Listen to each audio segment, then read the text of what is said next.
Yang sekarang ini kita boleh buat proses terbalik. Kalau sebelum ini kita sedut gas keluar, sekarang kita boleh suntik balik gas ke dalam.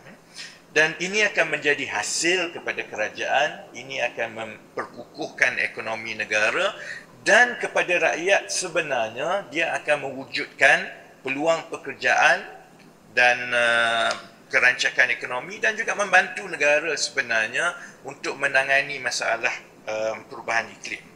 So what is CCS? CCUS? So basically CCS dengan CCUS ini adalah satu teknologi di mana teknologi ini akan menangkap karbon dioksida yang terlepas daripada platform oil dan gas semasa mereka inject masuk untuk mengeluarkan oil dan gas tersebut ataupun petroleum.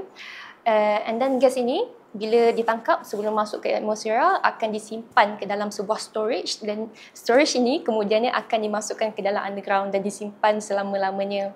Okey, kenapa ia dikatakan ataupun kononnya dikatakan akan mitigate daripada climate crisis? Secara teori, apabila karbon dioksida ini semasa dilepaskan dan tidak pergi ke atmosfera, kononnya teknologi ini telah menyelamatkanlah ataupun mitigate GHG emissions ataupun greenhouse gases, antaranya karbon dioksida inilah ataupun kita panggil sebagai CO2 ya.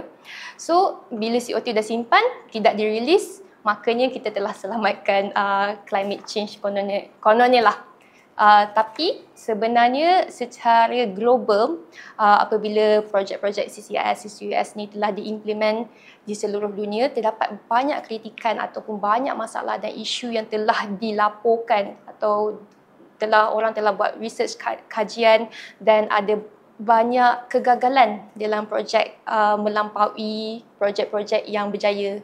So antara masalah utama adalah seperti kebocoran gas karbon dioksida itu sendiri di storage ataupun di dalam pipeline semasa karbon itu ditransport. Almost kebanyakan projek-projek ini tidak pun mencapai 100% carbon capture rate itu sendiri. So makanya projek-projek ini tak berjayalah sebenarnya untuk menangkap semua karbon yang mereka dah plan untuk tangkap, ada dia punya certain rate tu. So tak berjaya. So and then karbon ini sebenarnya bila masalah ni telah berlaku, kebocoran telah berlaku, dia menyebabkan lebih banyak GHG emissions. So sebenarnya dia menyebabkan banyak masalah kepada alam sekitar, masalah kepada kesihatan manusia daripada membantu untuk menyelamatkan climate crisis kita.